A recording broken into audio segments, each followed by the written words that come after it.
আসসালামু আলাইকুম, welcome back to my channel. আজকের আয়োজনে আপনাদের জন্য থাকছে গ্রাম বাংলার খুবই জনপ্রিয় ও মজার একটা রেসিপি। আর সেটা হচ্ছে পুঁই শাকের মেচরি বা পুঁই ফল ভাজি। আর এই রেসিপিটা কিন্তু গরম ভাতের সাথে কিংবা রুটি পরোটার সাথে খেতে অসাধারণ মজার লাগে। তো চলুন ফ্রেন্ডস, কথা না বাড়িয়ে মূল ভিডিওটি শুরু করি। রেসিপিটা তৈরি করার জন্য আমি এখানে কিছু পুঁই শাকের মিষ্টি নিয়ে নিয়েছি, আর এগুলো আমি ছোট ছোট টুকরা করে কেটে নিয়েছি। আমি এখানে কাঁচা পাকা দুই ধরনের পুঁই শাকের মিশ্রি নিয়ে নিয়েছি। এখন আমি এগুলোকে রান্না করব। আর রান্না করার জন্য আমি এখানে কিছু আলু নিয়ে নিয়েছি। আমি আলু দিয়ে পুঁই শাকের মিষ্টিগুলো ভাজি করে নিব। রেসিপিটা রান্না করার জন্য আমি এখানে একটা কড়াই নিয়ে নিয়েছি, আর কড়াই আমি পরিমাণ মতো রান্নার তেল দিয়ে দিয়েছি। আর তেলটা কিছুটা গরম হয়ে গেলে আমি এখানে দিয়ে দিচ্ছি কিছু পেঁয়াজ কুচি। পেঁয়াজ কুচিটা দিয়ে দেওয়ার পরে কিছুক্ষণ নেড়ে চেড়ে নেব যতক্ষণ না পর্যন্ত এটা নরম হয়ে যায়। এরপর আমি এখানে দিয়ে দেব কিছু রসুন কুচি, আর দিয়ে দিব 10 থেকে 12টি কাঁচামরিচ কুচি। আপনারা ঝালের পরিমাণটা আপনাদের ইচ্ছা মতো বাড়িয়ে কিংবা কমিয়ে নিতে পারেন। এরপর আমি এখানে দিয়ে দিব স্বাদ মতো লবণ, আর দিয়ে দিব পরিমাণ মতো হলুদের গুঁড়া।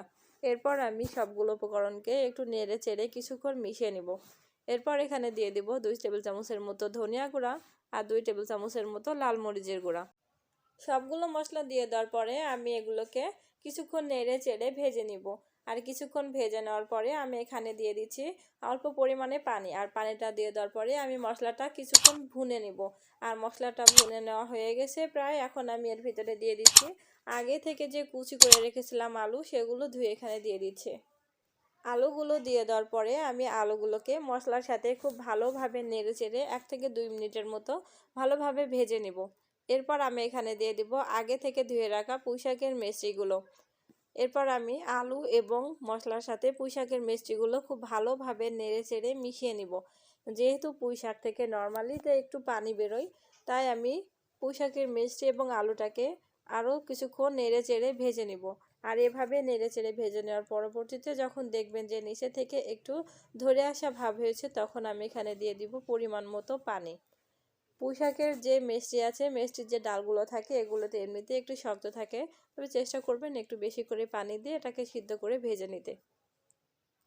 আমি পানি এখানে পরিমাণ মতো দিয়ে দিয়েছি। এখন আমি একটা ঢাকনা দিয়ে ঢেকে এটাকে কিছুক্ষণ রান্না করে নিব।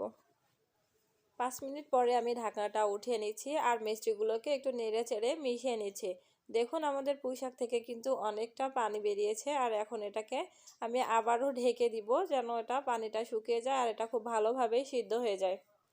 আরও 5 মিনিট জাল করার পরে আমি আবারও ঢাকনাটা উঠিয়ে নিচ্ছি। এখন দেখুন আমাদের মিষ্টিগুলো কিন্তু খুব ভালোভাবে সিদ্ধ হয়ে গেছে, আর এই মিষ্টির কালারটাও কিন্তু চেঞ্জ হয়ে গেছে। এখন জাস্ট পানিটা শুকিয়ে গেলেই আমি এটা চুলা থেকে নামিয়ে নিব। আরও 2 মিনিট জাল করার পরে দেখুন আমাদের মিষ্টিটা কিন্তু এখন রান্না কমপ্লিট হয়ে গেছে, আর পানিটাও কিন্তু শুকিয়ে গেছে।